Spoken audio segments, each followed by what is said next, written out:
ನಮಸ್ಕಾರ ವೀಕ್ಷಕರೇ, ಬ್ರಹ್ಮಜ್ಞಾನ ವಾಸ್ತು ನಿಮ್ಮ ಭವಿಷ್ಯದ ಬಗ್ಗೆ ಮನೆ ವಾಸ್ತು ಮತ್ತು ಒಂದು ರೂಮ್ ಬಗ್ಗೆ ಇವತ್ತು ಹೇಳ್ತಾ ಇರತಕ್ಕಂಥ ಮನೆ ಇರ್ತಕ್ಕಂಥ 30-40 ಸೈಟ್ ಒಳಗಡೆ ಒಂದು ಮನೆ ಕಟ್ಟಿಸ್ತೀವಿ. ಮನೆ ಒಳಗಡೆ ಒಂದು ಬೆಡ್ರೂಮ್ ಇರುತ್ತೆ. ಬೆಡ್ರೂಮಲ್ಲಿ ಯಾವ ಥರ ತೊಂದರೆಗಳು ನಡೀತಾ ಇರುತ್ತೆ, ಯಾವ ಥರ ಪ್ರಾಬ್ಲಮ್ ನಡೀತಾ ಇರುತ್ತೆ, ಏನು ಕಾರಣದಿಂದ ಎಫೆಕ್ಟ್ ಆಗ್ತಾ ಇರುತ್ತೆ ಅನ್ನೋದು ಒಂದು ವಾಸ್ತು ಸಂಬಂಧಪಟ್ಟಿದಂಥ ಮನೆ ಒಳಗಡೆ ಇರ್ತಕ್ಕಂಥ ಒಂದು ಬೆಡ್ರೂಮ್ ಬಗ್ಗೆ ನಾನು ಮಾತಾಡ್ತಾ ಇರ್ತಕ್ಕಂಥ. ಇವತ್ತು ಎಷ್ಟೋ ಜನಗಳು ಮನೆ ಒಳಗಡೆ ತುಂಬ ಚೆನ್ನಾಗಿ ಕಟ್ಟಿರ್ತಾರೆ. ಮನೆ 30, 40, 60, 40 ಈ ಥರ ಮನೆ ಕಟ್ಟಿರ್ತಾರೆ. ಒಂದು ಕೆಲವು 2 ಬೆಡ್ರೂಮು, 3 ಬೆಡ್ರೂಮು, 4 ಬೆಡ್ರೂಮ್ ಮನೆ ಕಟ್ಟಿರೋದು ಸತೆ ನಾವು ನೋಡಿದ್ದೀವಿ, ಕರ್ಕೊಂಡೋಗಿದ್ದಾರೆ. ಮತ್ತು ಮನೆ ಒಳಗಡೆ ಮಾಡ್ತಕ್ಕಂಥ ತಪ್ಪು ಏನೇನೋ ಮಾಡ್ತಿರ್ತಾರೆ ಮನೆ ಒಳಗಡೆ. ಯಾಕಂದರೆ ಇವತ್ತು ರೂಮ್ ಅನ್ನೋದು ಒಂದು ಗಂಡ ಹೆಂಡತಿ, ಸತಿಪತಿ, ಒಂದು ಸಂಪರ್ಕ, ಒಂದು ಸಂತೋಷ, ಒಂದು ನೆಮ್ಮದಿ, ಒಂದು ಒಳ್ಳೆ ಭಾವನೆವಾಗಿಟ್ಟುಕೊಂಡು ಒಂದು ಜೀವನ ಮಾಡಿಸ್ತಾ ಇರ್ತಾರೆ. ವಸ್ತುದರಲ್ಲಿ ನಾವು ಮದುವೆ ಯಾವಷ್ಟು ತುಂಬ ಸಿಂಗಾರ, ಸಂತೋಷ, ತೃಪ್ತಿ ಇರ್ತದೆ ಮನೆ, ಅಲ್ಲಿ ರೂಮ್ ಸತೆ ನಮ್ಗೆ ಅಷ್ಟೇ ಸುಖ, ಸಂತೋಷ, ನೆಮ್ಮದಿ ಸಿಗ್ತಾ ಇರುತ್ತೆ. ಕೆಲವು ತಿಂಗಳುಗಳು, ಕೆಲವು ವರ್ಷಗಳು, ಕೆಲವಾರು ದಿನಗಳಿಂದ ತುಂಬ ರೂಮ್ ಒಳಗಡೆ ತುಂಬ ಎಫೆಕ್ಟ್ ಕೊಡ್ತಾ ಇರುತ್ತೆ. ಅದಕ್ಕೆ ಕಾರಣ ಏನಂತ ಗೊತ್ತಾಗೋದಿಲ್ಲ. ಪೂರ್ವಕ್ಕೆ ಕಾಲ್ ಮಾಡಬೇಕಾ, ಪಶ್ಚಿಮಕ್ಕೆ ಕಾಲ್ ಮಾಡಬೇಕಾ, ದಕ್ಷಿಣಕ್ಕೆ ಕಾಲ್ ಮಾಡಬೇಕಾ, ಉತ್ತರಕ್ಕೆ ಕಾಲ್ ಮಾಡಬೇಕಾ, ದಿಂಬು ಉತ್ತರಕ್ಕೆ ಇಡಬೇಕಾ, ಪೂರ್ವಕ್ಕೆ ಇಡಬೇಕಾ, ದಕ್ಷಿಣಕ್ಕೆ ಇಡಬೇಕಾ, ಪಶ್ಚಿಮಕ್ಕೆ ಇಡಬೇಕಂತ ಕೆಲವು ನಾವು ಮಲಗುವ ತಲೆಯ ದಿಂಬು, ಮನೆ ಬಾಗಿಲಲ್ಲಿರ್ತಕ್ಕಂಥ ರೂಟ್ ಅಂತ ಹೇಳ್ತೀವಿ.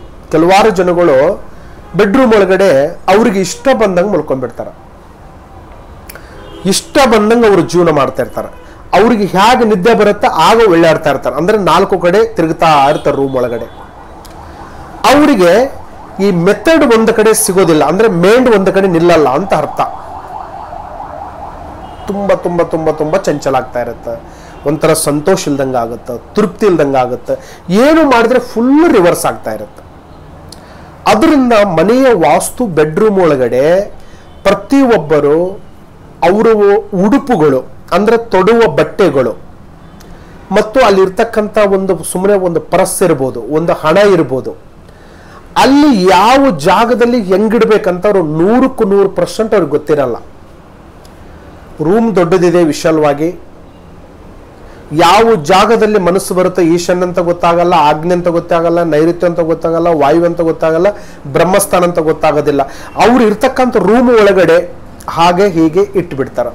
ಅದರಿಂದ ಮನೆಯ ಬೆಡ್ರೂಮ್ ವಾಸ್ತು ಅವರಿಗೆ ಸಂತಾನದಲ್ಲಿ ತುಂಬ ಹೀನತೆ ಆಗ್ತಾ ಇರುತ್ತೆ, ಮಕ್ಕಳದಲ್ಲಿ ತುಂಬ ಎಫೆಕ್ಟ್ ಆಗ್ತಾ ಇರುತ್ತೆ. ಕೆಲವು ಜನಗಳಿಗೆ ಮಕ್ಕಳೇ ಆಗಿರಲ್ಲ. ಒಂದು ರೂಮಿನ ಮಹಿಮೆ ಆ ಥರ ಇರುತ್ತೆ, ಒಂದು ಜಾಗದ ಮಹಿಮೆ ಆ ಥರ ಇರುತ್ತೆ. ಆ ಜಾಗದ ಮಹಿಮೆ, ಆ ರೂಮಿನ ಮಹಿಮೆ ಏನಿದೆ ಎಂಬುದು ನಾವು ಫಸ್ಟ್ ತಿಳ್ಕೋಬೇಕು. ಆ ರೂಮಲ್ಲಿ ವೇಸ್ಟ್ ಪದಾರ್ಥವನ್ನು ಯಾವುದನ್ನು ಇಡಬಾರ್ದು. ಕೆಲವು ಜನಗಳು ಮೇಲ್ಗಡೆ ಮಲ್ಕೊಂತಾರೆ, ಕೆಳಗಡೆ ವೇಸ್ಟ್ ಬಟ್ಟೆ ಹಾಕಿರ್ತಾರೆ, ವೇಸ್ಟ್ ಕೆಬ್ಬಣ ಹಾಕಿರ್ತಾರೆ, ವೇಸ್ಟ್ ಒಂದು ಮಂಕ್ರಿ ಹಾಕಿರ್ತಾರೆ. ಯಾವುದೋ ಒಂದು ತುಕ್ಕ ಇರ್ತಕ್ಕಂಥ ಜಾಗವನ್ನು ಹಾಕಿದ್ದಾಗ ಅಯ್ಯೋ ಅಲ್ಲಿ ಬಿಟ್ಟಾಕಿ, ಯಾವಾಗನ್ನ ಒಂದು ದಸರಕ್ಕೆ ಕ್ಲೀನ್ ಮಾಡಿಬಿಡೋನು, ಉಗಾದಿಗೆ ಕ್ಲೀನ್ ಮಾಡಿಬಿಡೋನು, ಜನವರಿ 1 ಬರಲಿ. ಈ ಥರದಲ್ಲಿ ಪ್ರತಿಯೊಬ್ಬರು ರೂಮ್ ಒಳಗಡೆ ತುಂಬ ಎಫೆಕ್ಟ್ ಕೊಡ್ತಾರ. ಅದರಿಂದ ಒಂದು ಬೆಡ್ರೂಮಲ್ಲಿ ಒಂದು ಸ್ವಚ್ಛತವಾಗಿರಬೇಕಾದ್ರೆ ನಮ್ಮ ರೂಮು ನಾವು ಹೆಂಗೆ ಇಟ್ಕೋಬೇಕು, ನಮ್ಮ ರೂಮು ನಮ್ಮೆಲ್ಲ ಭಾವನೆ ಹೇಗಿರಬೇಕು, ನಮ್ಮ ಮನಸ್ಸಿನ ಗುಣ ಹೇಗಿರಬೇಕು. ನಮಗೆ ಅಲ್ಲಿ ಯಾವುದೇ ಕಾರಣಕ್ಕೆ ಬೆಡ್ರೂಮಲ್ಲಿ ಮನುಷ್ಯ ಸತ್ತವರದಂಥ ಫೋಟೋ ಯಾವತ್ತಿಗೆ ಇಡಬಾರ್ದು, ದೇವರದು ಫೋಟೋ ಸತೆ ಇಡಬಾರದು. ದೇವರ ಫೋಟೋ ಯಾವತ್ತಿಗೆ ಮಂದಿರದಲ್ಲಿ ಒಳಗಡೆ ಇಡಬಾರದು. ಅಲ್ಲಿ ನೀವು ನೋಡ್ಬೇಕಂತ ಹೇಳಿಬಿಟ್ನಂದ್ರೆ ಒಂದು ಒಳ್ಳೆಯದವಾಗಿ, ಒಂದು ಒಳ್ಳೆ ಭಾವನೆವಾಗಿ, ಒಳ್ಳೆ ಒಂದು ಪ್ರೇಯಕರವಾಗಿ, ಒಂದು ಒಳ್ಳೆ ಸಂತೋಷವಾಗಿ ಇರ್ತಕ್ಕಂಥ ಚಿಕ್ಕದವಾಗಿ ಒಂದು ವಿಗ್ರಹ ಅಂತ ಹೇಳ್ತೀವಿ ನಾವು. ಗಂಡ ಹೆಂಡತಿ ಅಂದರೆ ಸತಿಪತಿಗೆ ಸಂಬಂಧಪಟ್ಟಿದ್ದ, ಇಲ್ಲ ಮಗುವು ಸಂಬಂಧಪಟ್ಟಿದಂಥ ಫೋಟೋ. ಸತಿಪತಿ ಅಂದರೆ ನಿಮ್ಮ ಫೋಟೋ ನೀವು ನೋಡ್ಕೊಂಡ್ರೆ ತಪ್ಪೇನಿಲ್ಲ, ಮಕ್ಕಳು ಫೋಟೋ ನೋಡಿದ್ರೆ ತಪ್ಪೇನಿಲ್ಲ. ದೇವರ ಕೋಣೆಯಲ್ಲಿ ನಿಮ್ಮಲ್ಲಿ ಇರ್ತಕ್ಕಂಥ ಬೆಡ್ರೂಮಲ್ಲಿ ಒಂದು ದೇವರದ ಕೋಣೆ ಇಟ್ಟು ಬೆಳಗ್ಗೆ ಎದ್ದು ದೇವರಿಗೆ ನಮಸ್ಕಾರ ಮಾಡ್ತೀವಿ ಅಂದರೆ ಆಗೋದಿಲ್ಲ. ಬೇಕಾದರೆ ನೀವು ಹೊರಗಡೆ ಬಂದು ಹಾಲು, ದೇವರ ಕೋಣೆ, ನಿಮ್ಮ ಒಳಗಡೆ ಹೋಗಬೇಡಿ, ಹೊರಗಡೆ ಬಂದ ಕೇಸಿ 2 ಕೈ ಮೂಗದು ಕೈಸಿ ನೀವು ಸೂರ್ಯನಾರಾಯಣಿಗೆ ನಮಸ್ಕಾರ ಮಾಡಿ. ಎಲ್ಲ ದೇವರಿಗಿಂತ ಸೂರ್ಯನಾರಾಯಣದಲ್ಲಿ ಇದ್ದಾನೆ, ಉದಯ ಅಂತ ಹೇಳ್ತೀವಿ ನಾವು. ಆ ಥರದಲ್ಲಿ ನೀವು ಮಾಡಿದ ನಿಜ ಇತ್ತಂದ್ರೆ ನಿಮ್ಮ ಬೆಡ್ರೂಮ್ ಒಳಗಡೆ ಸಂತಾನ ಬಗ್ಗೆ, ಹಣಕಾಸಿನ ಬಗ್ಗೆ, ಆರೋಗ್ಯ ಬಗ್ಗೆ, ದುಡ್ಡಿನ ವಿಚಾರ ನಿಮಗೆ ಒಂದು ಸುರಿಮಳೆ ಆಗಿ ಇರುತ್ತೆ.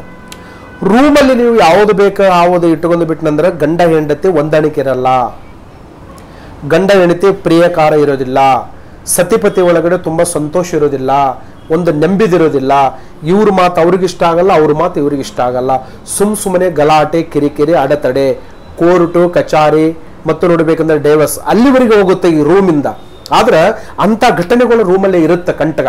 ಆದರೆ ಆ ಮನೆ ಜಾಗವನ್ನು ರೂಮ್ ಒಳಗಡೆ ನೀವು ಸ್ವಚ್ಛತವಾಗಿಟ್ಟುಕೊಂಡು ಯಾವ ದಿಕ್ಕಲ್ಲಿ ನೀವು ಕಾಲ್ ಮಾಡಬೇಕು, ಯಾವ ದಿಕ್ಕಲ್ಲಿ ದಿಂಬಿಡಬೇಕನ್ನೋದು ಒಬ್ಬ ಗುರುಗಳದ ಮಾರ್ಗದರ್ಶನ ತಗೊಂಡು ಖಂಡಿತವಾಗಿ ನೀವು ಪ್ರಯತ್ನ ಮಾಡಿದ ನಿಜ ಇತ್ತಂದ್ರೆ ನಿಮ್ಮ ರೂಮಲ್ಲಿರ್ತಕ್ಕಂಥ ವಾಸ್ತು ಬಗ್ಗೆ, ನಿಮ್ಮ ಮನೇಲಿರ್ತಕ್ಕಂಥ ಹಣಕಾಸಿನ ಬಗ್ಗೆ, ಮನೇಲಿರ್ತಕ್ಕಂಥ ಇಲ್ಲ ಸಲ್ಲದ ಅಪಮಾನದ ಬಗ್ಗೆ ಖಂಡಿತವಾಗಿ ನಿಮ್ಗೆ ಪರಿಹಾರ ಆಗಲೇಬೇಕಾಗುತ್ತೆ. ಆ ಪರಿಹಾರ ತಗೊಳ್ಳೋಕೆ ನೀವು ರೆಡಿ ಮಾಡ್ಕೋಬೇಕಾಗುತ್ತೆ. ಮುಂದೆ ಜೀವನದಲ್ಲಿ ಒಂದು ಒಳ್ಳೆಯದನ್ನು ಕಾಣಬೇಕಂದ್ರೆ ಫಸ್ಟು ರಾಶಿ, ನಕ್ಷತ್ರ, ಗ್ರಹಗತಿಗಳು, ನಿಮ್ಮ ಡೇಟ್ ಆಫ್ ಬರ್ತ್, ನಿಮ್ಮ ಡೇಟ್ ಆಫ್ ಬರ್ತ್ ಇಲ್ಲ ಅಂದ್ರೆ ನಿಮ್ಮ ಹೆಸರು ಪ್ರಕಾರದಲ್ಲಿ ಕೇಳಿ. ಖಂಡಿತವಾಗಿ ಅದು ನಿಮ್ಮ ಯೂಟ್ಯೂಬ್ ವೀಕ್ಷಕರಿಗೆ ನಿಮ್ಮ ತೆರೆ ಮೇಲೆ ನಂಬರ್ ಬರ್ತಾ ಇದೆ, ಆ ನಂಬರ್ಗೆ ಕಾಲ್ ಮಾಡಿ ನಿಮ್ಮ ಬಗ್ಗೆ ಎಲ್ಲದ ಬಗ್ಗೆ ತಿಳ್ಬೇಕಂದ್ರೆ ನಿಮ್ಮ ಅಭಿಪ್ರಾಯ ಯಾವ ಥರ ಇದೆ ಇಲ್ಲ ತಿಳಿಸಿ. 100 ಜನಗಳು ವಿಡಿಯೋ ಶೇರ್ ಮಾಡಿ ಎಲ್ಲರಿಗೆ ಒಳ್ಳೆಯದಾಗಲಿ ಅಂತ ನಮ್ಮ ಮಾರ್ಗದರ್ಶನ. ನಮಸ್ಕಾರ. ಬ್ರಹ್ಮಜ್ಞಾನ ಶಂಕರ ಪ್ರಸಾದ ಗುರೂಜಿ. ನಮಸ್ಕಾರ.